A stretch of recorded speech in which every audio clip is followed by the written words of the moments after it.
Good morning and good afternoon. Welcome to today's webinar, Standardization and Disclosure, Trends and Opportunities for the Finance Sector. I am In-Woo Jung, Manager of the Green Finance Platform at the Green Growth Knowledge Partnership. The GGKP is a global partnership of over 90 organizations dedicated to green growth across the policy, industry, and finance communities. The Green Finance Platform provides the latest finance research, regulations, tools, and guidance to banks, investors, insurers, and regulators to enable sustainable finance practices aligned with international standards. In recent years, we have seen an increasing momentum to integrate sustainability factors into financial decision-making. To this end, the Green Finance Platform launched a series of webinars titled Finance Meets to explore how the financial sector can intersect and interact with various themes and opportunities to take leadership while contributing to sustainable development. The first webinar took place in March in celebration of the Women's History Month, looking at the intersection of finance and gender. And today, under the theme of finance and standards, we invite leading accounting and sustainability disclosure standard setting bodies, as well as a renowned international organization to discuss ESG accounting and disclosure trends and their implications for the financial sector. Before we get started, I'd like to take a brief moment to draw our participants' attention to a few ways in which you can participate today. Throughout the discussion today, we welcome your comments and introductions in the chat box. If you would like to pose any questions to our panelists, please do make use of the Q&A box. It's a great opportunity to engage directly with the panel of experts we have today. After the webinar, we would appreciate it if you could take a few minutes to complete our short survey. Your feedback will help us improve our future webinars. Please note that a full recording of the webinar will be available on our website within 24 hours of the event. You can also stay in the loop about future GGKP webinars by signing up to our newsletter at ggkp.org/subscribe. I would like to also direct you to thegreenforum.org, an online community space for sharing and discussing insights on a range of themes and issues related to green economic transformation. Please share your insights on discussions around sustainable finance and other topics on sustainable development. Now, it is my honor to present today's panelists. First, I'd like to introduce Hina Majid. Hina Majid is a senior consultant within the United Nations Environment Program, or UNEP, Finance Initiatives, Climate Risk, and TCFD program. She's a qualified lawyer and leads the team's work on banking and climate regulation and legal risks. She has previously worked for Deloitte, BNY Mellon, BMO Capital Markets, and in the NGO sector and human rights issues. She has published widely on climate regulation and policy and holds master's degrees in both banking law, financial regulation, and human rights from the London School of Economics. Next, Ozgul Altan is an associate director in the sustainable finance team of the International Capital Market Association. Among other things, he closely follows the EU regulatory files, such as the EU GBS, the EU taxonomy, and corporate sustainability reporting and transition finance. Prior to ICMA, he worked in the legal departments of the European Investment Bank and the Council of European Development Bank, as well as law firms based in Brussels and Istanbul, gaining experience in different fields such as the EU law and financial laws and regulation. He holds an LLM degree from the London School of Economics and an undergraduate degree from Galatasaray University in Istanbul. Next, Vikas Agarwal is the regional head of public affairs for Europe, Eurasia, Middle East, and the Americas at ACCA. He has over 15 years experience in advising governments on socioeconomic issues such as technology adoption, future talent development, corporate governance, sustainability, and financial inclusion. Before joining ACCA, Vikas spent over a decade working for the UK government across security, industrial strategy, international trade and foreign policy, and he left the government after a period of time as a diplomat based overseas. Vikas has degrees in mechanical engineering, naval architecture, and international business. He is also part of the City of London Corporation's Socioeconomic Task Force. It is my honor to be joined here by all of these panelists, and I would like to now I would like to now open the panel discussion, starting with the opening question to Hina Majid. Hina, could you tell us a bit about your organization and what it does on standardization or disclosure on ESG and sustainability? Yeah, sure. So delighted to be here. So UNEP-FI is a public-private initiative between the United Nations and the financial services sector. Now, our aim is to foster sustainability into financial market practices and also global public policy making. And we do that in a range of different ways. One of the things we operate is a climate TCFD disclosure and climate risk management program. And that program aims to build capabilities in financial sector firms, principally banks. And we do that through a range of mechanisms. So we have working groups that work on the principle of peer learning. We arrange a number of expert content sessions. So we use experts from around the world and draw in also regulators and policymakers, discuss this area. And we produce a number of outputs, many of which are designed to offer practical implementing guidance in relation to climate disclosure and risk management. And we also produce some thought leadership in this area.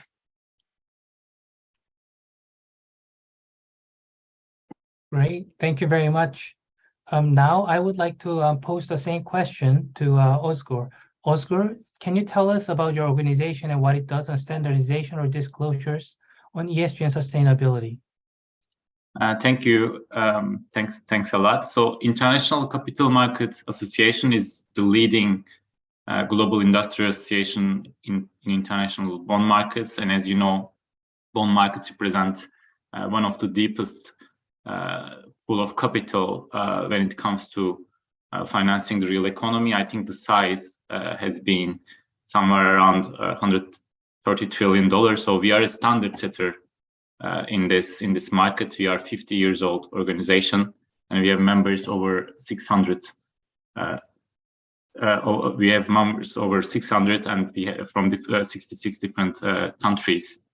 So we are quite representative in this market, and we have practices around primary market involvement, secondary market involvement, fintech, digitalization, and all areas of the bond markets.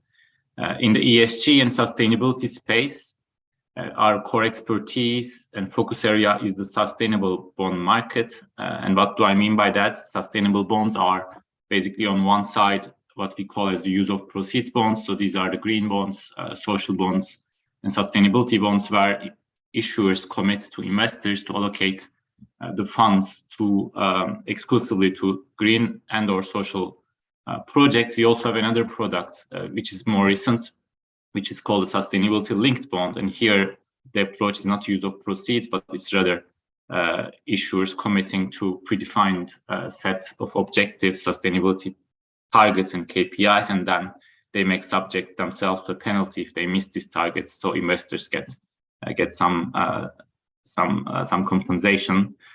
So we are very active in this market, and what we do is essentially that we host the green, social, sustainability, and sustainability linked bond principles. These are the market standards that govern issuance in this sustainable bond market, and I'm comfortable to say that we have been quite successful in standardizing this market. The data that we have show that in 2022, 98% of the global sustainable bond issuance volume aligned with our principles. So it's really almost the entire market is using our principles as a guidance when issuers come to market and join this market. So we managed to level the global playing field, avoid fragmentation internationally, and also set common investor expectations across the board,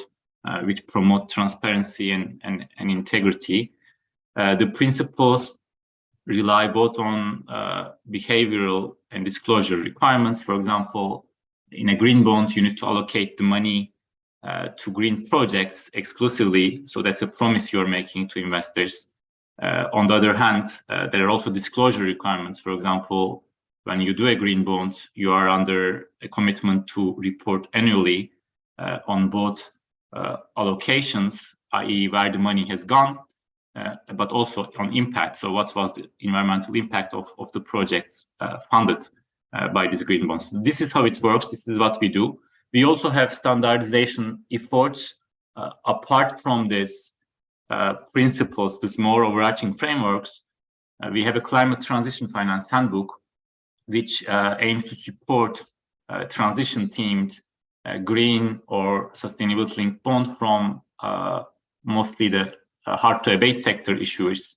We have this climate transition finance handbook, which is kind of an overarching disclosure framework that supports the issuance of transition-themed green and sustainability-linked bonds. And we also have standardization efforts in more granular things like, for example, impact reporting, which is a very technical topic. But also in June 2022, we have issued exemplary key performance indicators for sustainability-linked bond issuers. So it's a list, it's a non-exhaustive list of 300 KPIs. And this was our response to some criticism that the KPIs across the market was not very standardized, although SLB's sustainability bonds were a young product. So we issued this guidance in an effort to standardize this market, and I believe it's getting more and more effective in terms of addressing some issues that we have witnessed. And I'll stop there. Thank you. Thank you so much, Özgür. And I'm sure we'll hear more about that shortly. And now on to Vikas. I would like to again ask the same question to start the conversation, which is, again, can you tell us about your organization and what it does on standardization or disclosure on ESG and sustainability? Thank you very much, Inru. Yes, good morning, good afternoon to everyone. My name's Vikas. So I work for ACCA, the Association of Chartered Certified Accountants. Now, we're a global professional accountancy body. We have 750,000 members, over 750,000 members around the world across about 180 countries. Our organization does three things, really. We have a professional accountancy qualification, so we give people the skills and knowledge to be, finance leaders around the world, to work in governments, big businesses, small businesses, practices, charities as well, and development organizations. We have a sort of an in-house think tank called Professional Insights, and this really looks at the big trends affecting the finance and accounting profession, the ones that affect society, and how professionals play their role in addressing those challenges and trends. And the last element of it is we do a lot of work in capacity building. So this is about helping governments, ecosystems, regulators and such to develop, adopt international standards and behaviors, and ensure that the profession delivers to sustainable economies, sustainability in its broadest sense. We believe that the profession has 7 sort of key priorities. And it's about building resilient economies. Now, we saw after COVID how much the global economy had changed, and the impact that had on, the sustainability agenda. We believe in developing the talent, future talent. And the reason I say future talent is because we want people to be strategically minded. We want them to be able to respond to global trends and opportunities. But also we recognize that new generations differ from old ones. Their values are different, their behaviors are different. And so we want to make sure that we build a bridge more effectively between the world of employment and the world of talent. We want to drive sustainable businesses. Now, as I said, that sustainability in its broadest sense, it's not just about the environment and climate, it's actually about society. It's about businesses that are trustworthy and ethical, that are well governed, that recognize their impact on the world. We want to drive good standards and regulation, fair regulation, transparent regulation, and robust regulation. Regulation cannot be created in a bubble. It has to have the participants that are being subject to it involved in the process. And that's what we do as an organization. We try and help drive those. So particularly in this conversation, how do we help drive regulation within the sort of green finance space, the sustainability space? We do a lot on transforming the public sector. Now, people tend to forget about the public sector within this conversation. You know, they tend to be some of the biggest employers around the world, huge amounts of capital to invest, to deploy. We want to ensure that they do it properly, that they do it effectively and efficiently. The amount of money going into public infrastructure, natural capital assets is growing. We want to ensure that governments and societies get the best value out of it. We want to support entrepreneurial growth. Again, the link to green finance is that we see a lot of innovation coming out from the SME sector. We want to make sure that those businesses survive, that they have access to capital, that they get the best strategic advice to grow, and that they can provide solutions, localized solutions, international solutions for a changing world, society and environment. And lastly, we want to ensure that we have an ethical and trustworthy profession. I'm sure many of you will be aware of various failures, corporate failures over the past few years, how those have come about, the impact that they've had on society, you know, with pension funds, how they've had an impact on the environment, with huge disasters in factories and refineries and so on. That comes because of a breakdown in trust and ethical behavior, right?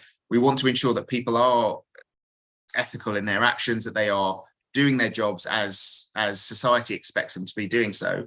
And we as a professional body try and instill that upon our members and our students. So that's what we do as an organization. Now, in terms of how we contribute to the sort of the sustainability conversation, we're all about value, right? So this is about creating value, protecting value, and reporting value. And I don't just mean financial. We're talking about all of the sort of the capitals that we talk about, you know, sort of human capital, intellectual, social, manufactured, financial, and natural as well. This is really important to recognize that what we're trying to do is ensure that businesses protect all of those capitals, they invest in them, but they're also able to communicate what's going on in that space. And that is both the risks, but as well as and the opportunities for the future. So that's really what ACCA is about. It's about ensuring that we are able to best manage those values and those capitals, that we're able to build conversations between businesses, regulators, employees, society, and actually that we do deliver against a sustainable economy and greater public value. Thank you, Vikas. And it is really great to know that ACCA, and I think all of us here are working towards that common goal and are here to really create even more value by continuing this conversation in this place. Now, I would like to invite all of our panelists to please turn their video, and we would like to go into the second part of this webinar, which is I would like to pose some additional questions to our panelists, starting with Tuhina. And this is probably one of the most broad questions and forward-looking questions I would be asking in this webinar, which is, what trends do you see in disclosure standards in ESG and sustainability, and what more do you think will emerge in the future? Because you are not just working for and working within an international organization. You're not just in a bubble, and you're working with banks and regulators. And so, can you please tell us, what's out there and the larger perspective? Thank you. Yeah, sure. Thank you. So there's an awfully large amount happening out there. So what I'm going to do is focus in on 4 current trends that we see, and then focus in on 4 what we say are future trends.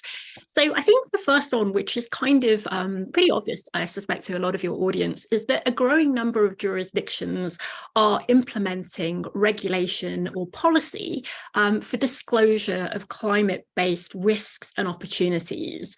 Now, hitherto, what we tend to see is that a number of these jurisdictions are basing this to some extent or the other, or often quite a large extent, on the Task Force for Climate-Related Disclosures standard. Now, the other thing to note about that, and just by way of example, we sort of see that in the EU, we see that in the UK, we see that in the US, Canada, and New Zealand in terms of that kind of wider trend of implementing disclosure standards around climate. Now, I think another point to make that's interconnected to this is that quite often we have those disclosure expectations, but also we're seeing regulators initiate regulation on the underlying issues that you disclose. So when I talk about those underlying issues, what I'm talking about is risk management around climate. I'm talking about governance around climate. I'm talking about stress testing and scenario analysis. So that's really our first key trend. Second trend that we're seeing is around transition planning. So transition planning is really emerging as a bit of a hot topic for regulators and standard setters. So if we look at the kind of 3 climate drafts that are out there, so we've seen the international ISSB, International Sustainability Standards Board, released its kind of initial climate draft. We saw the SEC in the United States issued its previous climate draft, and we see the EFRAG, European Sustainability Reporting Standards, have issued their climate draft. Now, all of these envision disclosure of transition plans, albeit to a differing extent, and that's quite a lot more limited in the case of the US, but all of them entail that. And what we're starting to see now really is the kind of fleshing out of expectations around transition plan disclosures. So here in the UK, where I'm based, we have the UK's Transition Plan Task Force, which is developing a disclosure framework, which we'll see later in this year. And that disclosure framework is expected to influence the regulation in the UK, but is also likely to have wider reverberations as regulation tends to, as that tends to be the case with regulation. And similarly, if we look at the EU's climate standard, it also sets out expectations with regards to disclosure of transition plans in its climate standard. Next trend that we're seeing is around greenwashing. So this is a bit of a hot topic currently, and the format that takes in the context of disclosures is around sustainability assurance standards and requirements. So a couple of things to flag here. So on the international level, we have the IAASB, so not to be confused with the ISSB. So the IAASB is the International Auditing and Assurance Standards Board. And so they will be issuing their sustainability assurance draft later this year. In the European Union, with the Corporate Sustainability Reporting Directive, we see that directive also entails assurance provisions, which will be limited initially, but there'll be an assessment of a more demanding standard around reasonable assurance in the future. And similarly, with the US climate exposure draft, we also see that entails the use of some assurance in relation to scope 1 and 2 emissions. So that just comes then neatly to our fourth point, and this is about the growth in taxonomies globally. So we've seen a number of different jurisdictions implement taxonomies. So we see that in the EU, in Malaysia, in China, and also in Brazil. And there are also a number of other countries who are in the process of developing taxonomies. So we see that, for example, in Australia, in India, and also Hong Kong. And this is something that UNEP-FI, PRI, and Generation Foundation in their work have been advocating for some time. So that's a kind of short summary of what we're currently seeing. Then I think just 4 points about what I see as future trends. So as we see these disclosure expectations bed in different jurisdictions, I think the result of that is that we will start to see in future going forward supervisory enforcement action relating to them. So we already start to see, for example, in the Eurozone, we saw the ECB's recent report on disclosures by banks in the Eurozone. One of the things it was flagging was that it was ready, or it stands ready, to take action for non-compliance with some of the ESG prudential reporting requirements that are being introduced in the EU. Second point to note is that there's been a real rise in the prominence of biodiversity as a topic of interest and concern, and there are a range of reasons for that, including the conclusion of the Global Biodiversity Framework. But the net effect of that is ultimately we will see more and more jurisdictions implement regulations and policies to mandate disclosure around biodiversity. Now, if we look at the EU, we already see that taking place in the context of the Corporate Sustainability Reporting Directive, which has a biodiversity, or will have a biodiversity standard. We also see that in the EU's taxonomy regulation, which envisions disclosures in relation to biodiversity, which are one of its objectives. We see that on the global level, so the International Sustainability, the ISSB, is also integrating biodiversity considerations into its global disclosure work. And I think with the finalization of the Task Force on Nature-Related Disclosure framework later this year, we're going to see that as an accelerator for this general trend. Third point, and this is a really interesting point for me, is around, and this is something that will definitely be more of a future point, but it's around the use of transition plans as a supervisory tool for prudential supervisors in the longer run. So at the global level, we have the Network for Greening the Financial System, who are doing work looking into the role of supervisors when it comes to transition plans. And that's also seen in the context of the work by the Basel Committee, which has a complementary workflow. And then if we sort of turn to the European Union, we see in connection with some draft legislation that's making its way through the policy-making process in the form of the Capital Requirements Regulation 3, Capital Requirements Directive 6. There are proposals in that legislation for mandatory prudential transition plans. And the implication of these mandatory prudential transition plans is they also open up the powers of prudential supervisors to use these transition plans as tools. So very interesting around that, and I expect we will see a lot more around that.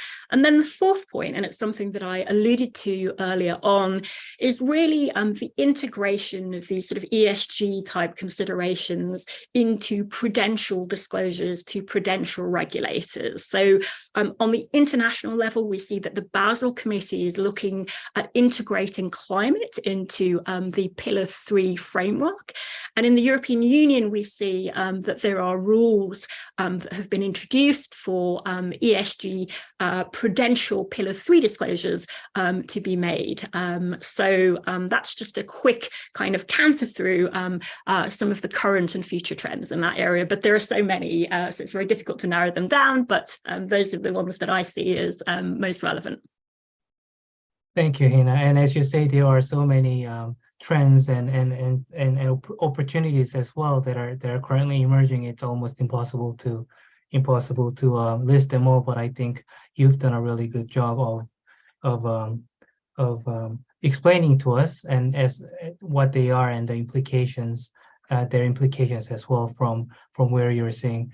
Are there any panelists who would like to also tackle that question as well, the trends that you are seeing and as well as what you might see in the future? Oscar, I see you're unmuted. Yeah, thank you. Yeah, I agree with this overview, and I think it was very comprehensive. So thank you very much. And from our perspective, which is more, as I mentioned, sustainable bond perspective, we also see these trends very much overlapping. So we see a trend in transition finance. This is getting more and more important, both in the market side, so in terms of what we do, in terms of guidance, in terms of issuance volumes, in terms of things that we can do to improve, for example, in SLB products, in climate transition finance handbook, but also from a regulatory perspective, i.e. the transition planning, which for which there is a great amount of excitement now in the financial market. So everybody is really following that very closely, and at some point, I assume there will be an interaction between these regulatory tools and what people will do with their sustainable bonds, and maybe I'll come back to that. And secondly, the taxonomy, as Ina mentioned, this has gone really mainstream around the world. I think over 40 jurisdictions have either developed or are in the process of developing taxonomies. But there the risk is first, in the EU specifically, we have a usability problem. So as ICMA, we think that the usability of the current EU taxonomy is not as it should have been, and it should be improved. And this is something that not only us are saying, but also the Commission is very much acknowledging that right now. So that's why the new focus of the EU platform second term is the usability, to fix the usability problems. And this also applies to wider regulations in the EU, by the way. SFDR, as we also know, suffers from a range of usability problems. And then third point is European Green Bond Standards, which got a lot of focus, especially in our field. And here, what we say is that as the EU Green Bond Standard is very much linked to the EU taxonomy, it's going to be its fate as a voluntary standard, because voluntary label, so it's going to coexist with ICMA standards. Its fate as a voluntary standard will be very much depending on whether we fix and how quickly we fix the usability issues of the EU taxonomy itself. So these are the things that I will say in the EU. And when it comes to taxonomies also, just to finish, we need to do something about the issue of international fragmentation. That's a very difficult task. The International Platform on Sustainable Finance is working on that. They came up with a common denominator between the EU and China taxonomies. But is it really the solution? I'm a bit doubtful, because when it comes to transition, especially transitional projects, transitional activities, the fundamental problem at an international scale is that not every region, not every country is starting from the same point, same decarbonization point. So you cannot really easily have one size fits all approach, especially in transition finance. When it comes to renewable energy, it's easy. It's green everywhere, right? Whether you are in a developed market or not. But things like steel or cement production, so which emission levels are green or can be considered green really depends on where you are, depends on the context in which you are, how developed your market, your economy is. So we need to find a solution to that, but I don't have an answer for you now, and I'll just to keep it in time, I'll stop here. Thank you, Oscar. And as you say, I think we'll all step away from this session with some homework that we would also want to help solve in this global financial markets and our practices. Because would you also like to answer that one, or would you like to take a skip on this one? Yeah, just very briefly. Look, I think we've seen in terms of trends, we've seen a lot of consolidation over the past number of years, which is it's a really positive sign that the various frameworks and standards and taxonomies are sort of coming together. But we're also seeing an evolution in the discussion as well. We've had TCFD has been an incredibly important organization concept that has really sort of put the energy behind consolidation in space. With the sort of the advent of the TNFD, it shifted the conversation now onto how we talk about the wider impact on nature. It's another facet in this that we move towards. Again, it sort of comes back to my value point, how we actually value not just the impact on sort of the emissions impact, but actually our water use impact, our land use, our sort of circular economy. These are all sort of positive markers with regards to the trend space. I would hope that we'd see greater consolidation of organizations. I don't think we're going to see a sort of super body that captures everything. I will talk a little bit about later on, but the other area that we'd like to hopefully see is greater conversations between different geographic jurisdictions with regards to interoperability. I can speak more about that in a bit, but it is certainly something we would like to see. Great, thank you very much. Because I'd like to now ask question to Özgür. So not every bond issuer is the same. And so I would like to ask the question, what sets apart the sustainable issuer from the rest in a market in terms of standards and disclosures?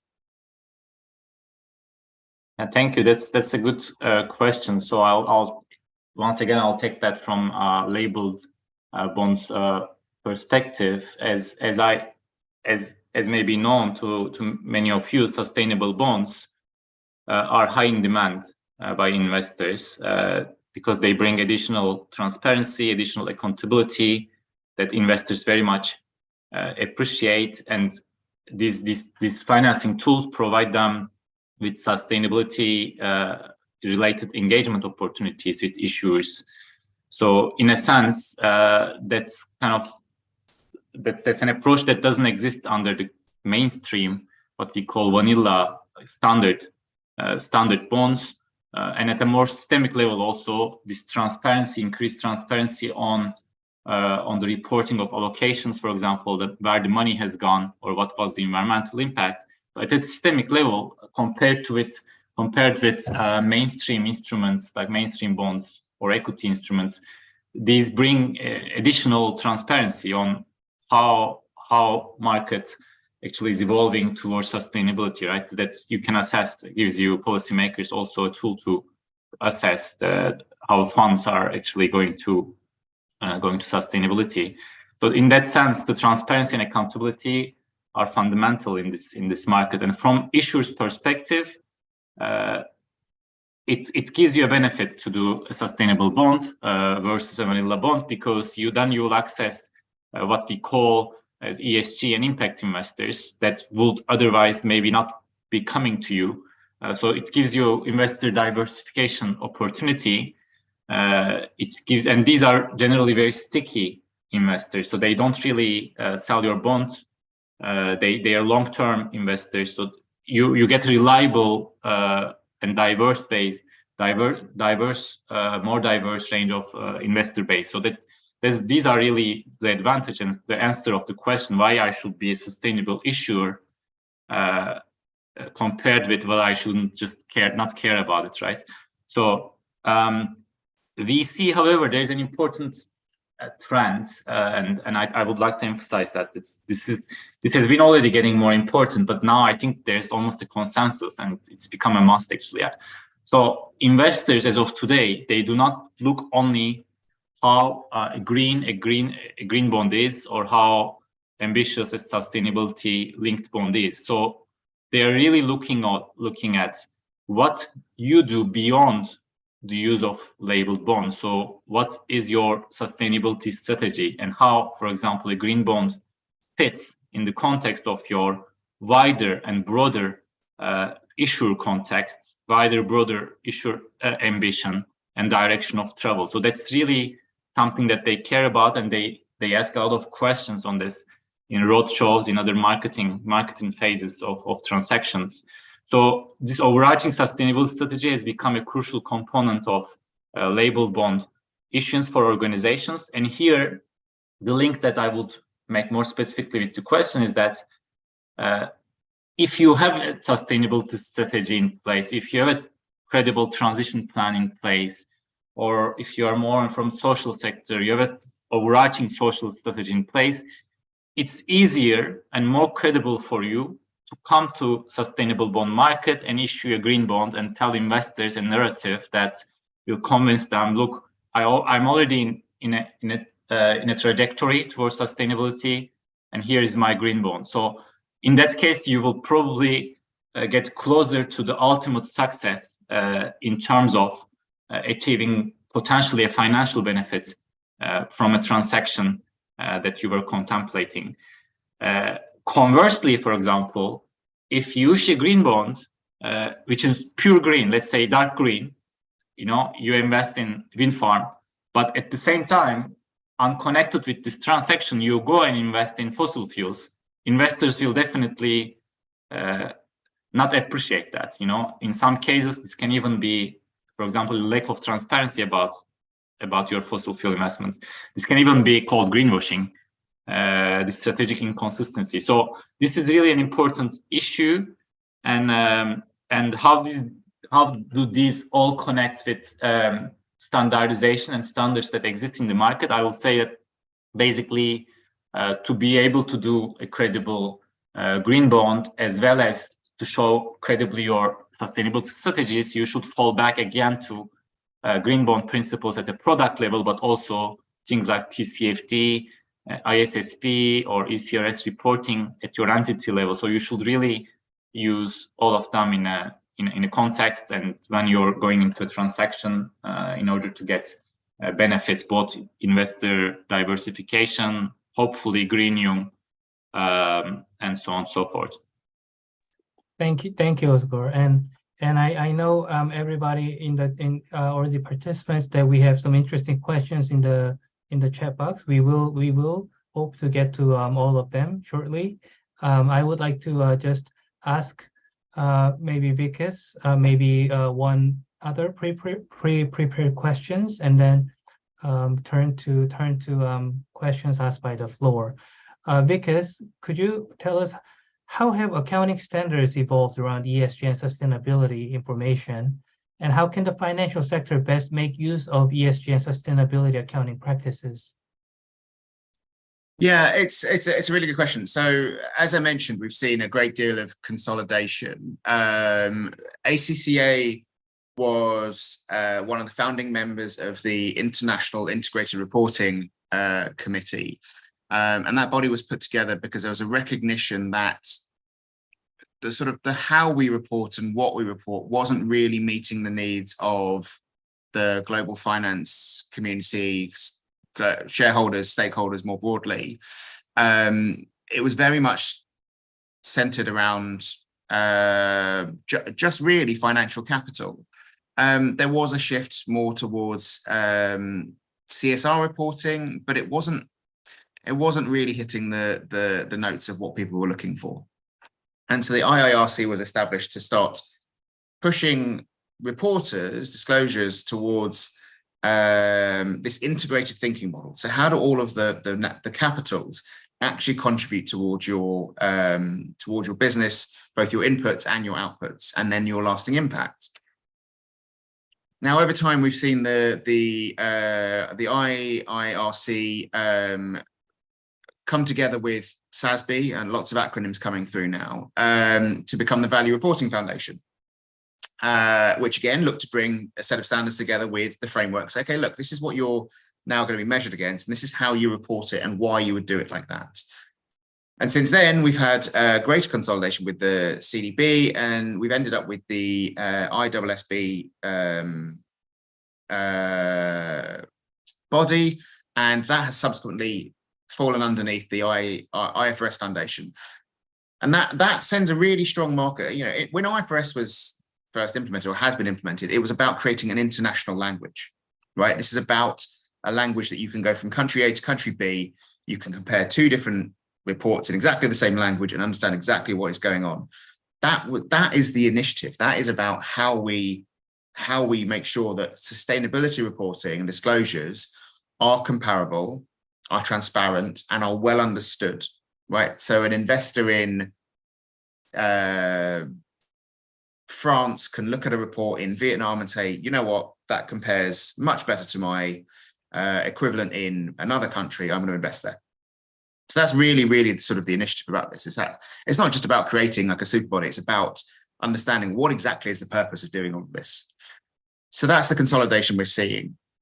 Now, there's two elements as to how we make sure that this is most useful. One is actually really about simplicity and about materiality. We don't want to end up with reports that are 100 pages long, 200 pages long, because that doesn't really help anyone. We want them to be concise. We want them to be clear. We want them to be, as I said, comparable. And actually, there's a bigger push now more towards digitalization and sort of being able to extract data, but I'll come to that in a moment. We also want, this is another element to this, we want this to be scalable, right? We want this reporting frameworks, these reporting standards, not just to be for the biggest listed companies. We want smaller organizations to be able to utilize these as well. And the reason that is so important is because as we turn to look at global value chains, investors, banks, and so on are looking not just at what your business is doing, but also that of your suppliers and that of your customers. And so we need to ensure that small businesses are able to use exactly the same standards and frameworks that feed into large businesses so they can actually help them report. Now, just addressing the sort of a couple of questions in the chat, there was a question around how does the shift from, or the alignment of IFRS and IWSB to ESG reporting affect circular and sustainable investments? Well, I'd say actually it improves it, right? What you're doing is asking for organizations, both public sector, private sector, to report in exactly the same way. The more transparent you are, the more clear you are, the more comparable you are, opens you up to new investments, right? People aren't questioning whether it's a good bet or not. They understand more about how you are viewing your future risks and opportunities, right? A lot of this comes down to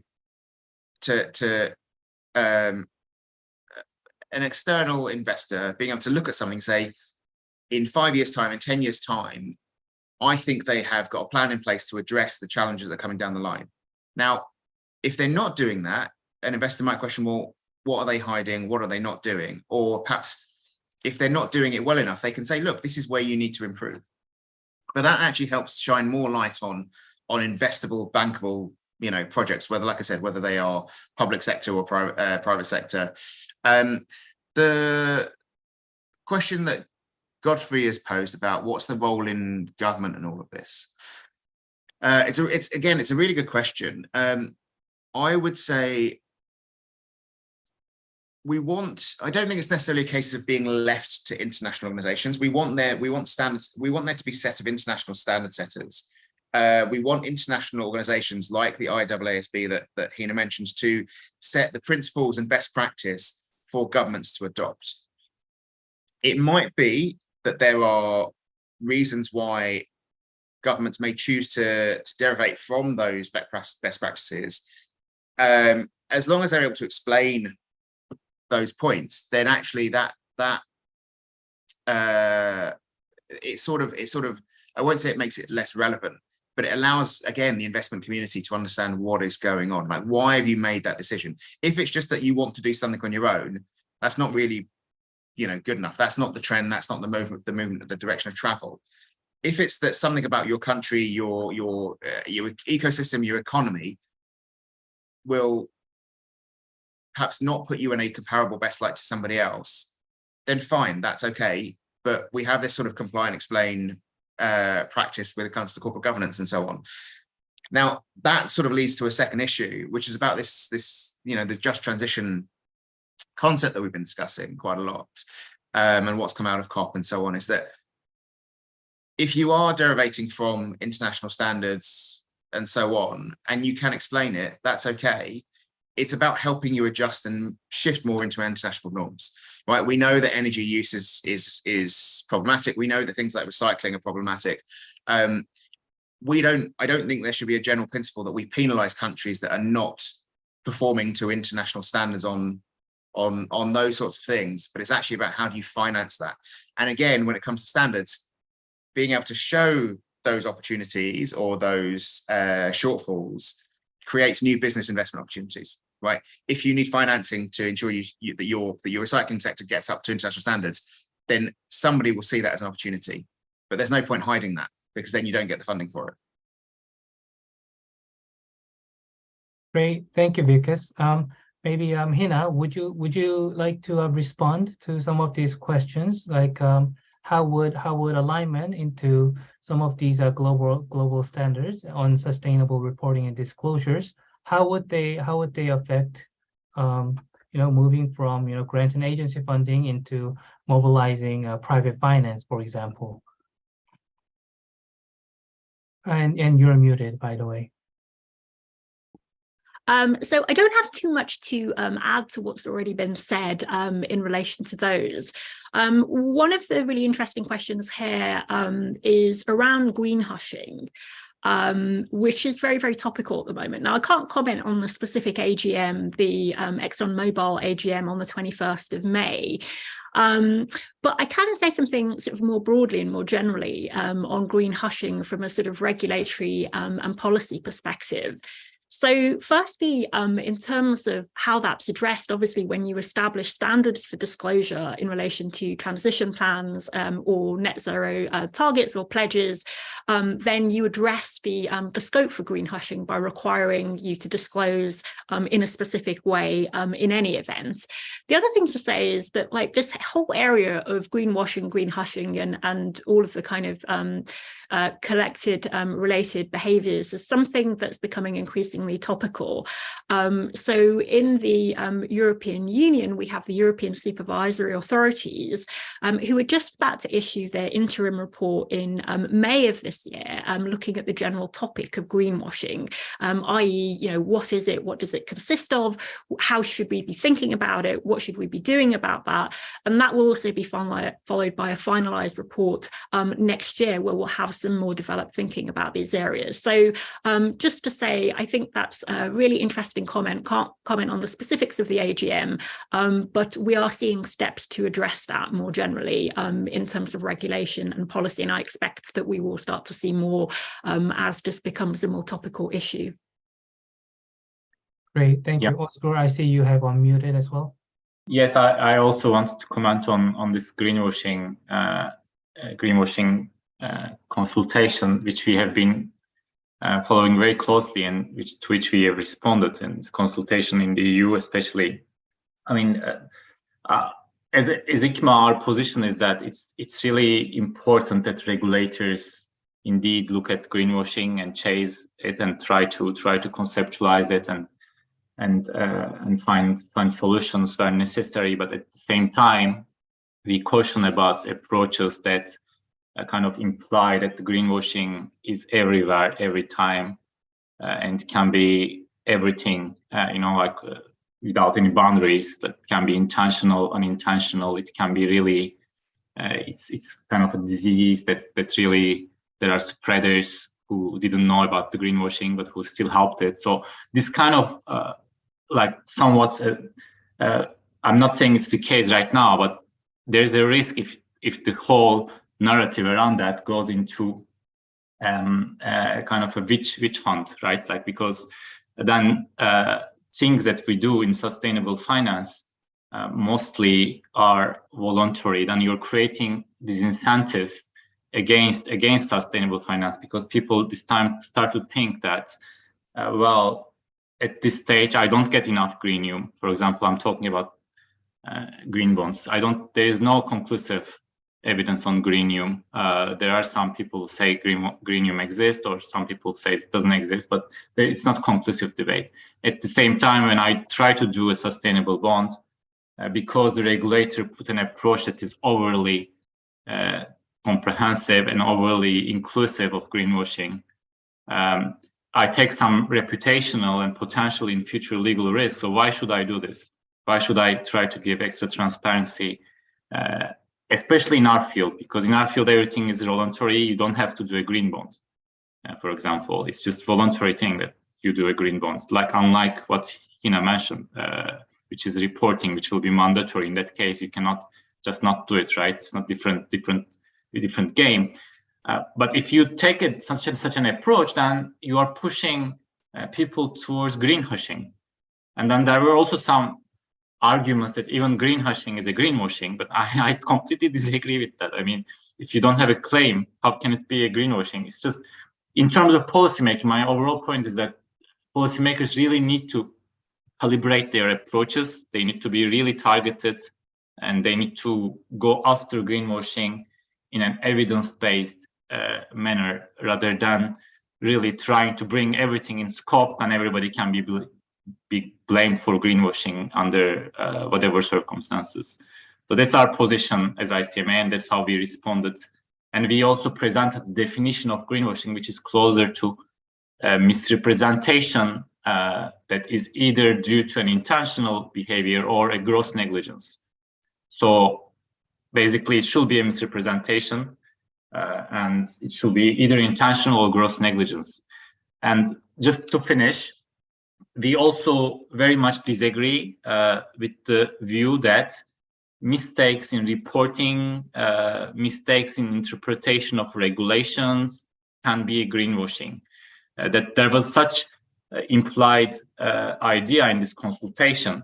I mean, just looking at the regulatory wave that is coming, all this complexity under the reporting, the materiality assessment. So these are all new things, both for entities, but also for regulators. So they are also learning in this process, in this at least first initial years of experimentation, interpretation, experience gaining. These mistakes shouldn't be automatically labeled greenwashing. And even we can see that even regulations, they do not work properly at this stage. And some people even say that regulations created more greenwashing than what would be the case. For example, in the case of SFTR, there were a lot of people saying that. I would caution for more proportionality, for more calibrated approaches. We need to calibrate really overall policy making regarding this topic. Great, thank you so much, Oscar. And I see you also touched upon a number of the questions that have been asked in the chat. So thank you about that. Now, as we are hitting the hour, and thank you to all the participants and all the people who have posed questions. I just want to leave with one final question, given some of the participants and questions that have been asked to all the panels, which is to your audience in emerging or very nascent markets who we've had so many acronyms thrown around that are very standard to many of us, right? ISSB, TCFD, all these different standards. And to people who are already used to all these terminology, we may know what these are, but there are also markets and people who are just beginning to understand, trying to get into this. So think about that nascent audience that you might have, or a potential client. What would be your advice to that person? Think of maybe from a specific geography, maybe from a specific background, and if they came to you and said, I want to really be involved, I want to be involved in the work you do, I want to participate and do better in standardization, disclosures, and just be a better part of this sustainable finance movement, what would your advice be? And that would be my closing question. Would somebody like to go first? Hina, please go ahead. I'll just jump in. So we have, I mentioned at the outset of this program that we have our TCFD climate risk management program, and that's for financial institutions right across the globe. And that's exactly what we focus on, how you can implement this stuff in practice. We also do regional capacity building. So the advice would be consider joining our program, and you can benefit from those insights, and also peer learning from your contemporaries in different jurisdictions, some of whom might be based in your own jurisdiction. Great, thank you very much, Hina. Oscar and Vikas? Yeah. Yes, Oscar? Yeah, I think at an organization level, so if the question is how can I be as an organization, be more involved and get more experience and knowledge about that, I will just invite you to join ICMA, not ICMA actually, the Green Bond Principles membership. We have members and observers, so we have kind of an association within association, because all the governance that relates to green bonds and sustainable bonds is somewhat autonomous within ICMA, so it has a different membership. So I would invite those organizations who have kind of a market relevance to come and join our structure and our working groups. Especially this is where we do technical work on many different issues that are topical. At an individual level, we have training programs. We run different levels, introductory, advanced level training programs, as well as online self-study programs. So this can present some opportunity for learning and for getting more engagement with what we do. But our core focus again is more lean towards sustainable bond market rather than broader sustainability reporting and so on and so forth. So I'll let here. Thank you so much, Özgür. Vikas, please go ahead. Yeah, our organization is about upskilling people and giving them the education and knowledge they need to be, in effect, future-proof professionals. So we have a number of certificate programs available online, and these are standalone. These aren't just for accountants, aren't just for finance professionals. They give anyone involved in the space the knowledge in climate finance, in sustainability for finance, to develop their own capability. We obviously run webinars and the likes. We do a lot of thought leadership in the space, all of which is available online. But our biggest shift in this is actually trying to bring people together to have these discussions. We are working very, very closely with the European Union, European Commission on helping Europe roll out CSRD and implement it. We work hand in hand with the ISSB, and we're working with them in the run up to COP on how we can help emerging, developing, advancing economies adopt ISSB standards, the importance of them, raise awareness of them, help businesses actually roll them out, and hopefully channel more financing into necessary projects and such. I think general advice is that for individuals, upskilling is the best thing you can do, right? You will add so much value to the organizations that you work in.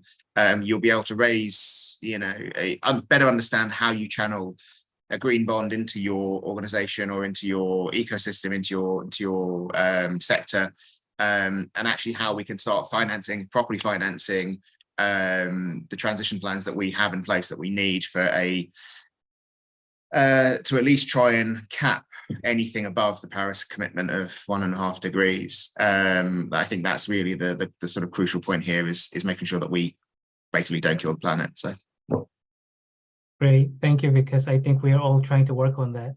And thank you everybody all the participants and panelists again. Dear participants, please, if you can, do try to fill out the after webinar survey. We do try to improve, and if you would like to hear about any new topics or additional topics in the future webinars, please do leave in the comments. And in the meanwhile, please do, yes, the recording will be available on the GGKP website as well as its YouTube channel, and it will also be made available in the various social media soon after. Thank you very much, everybody. Please have a nice day. Thank you. Bye. Thank you.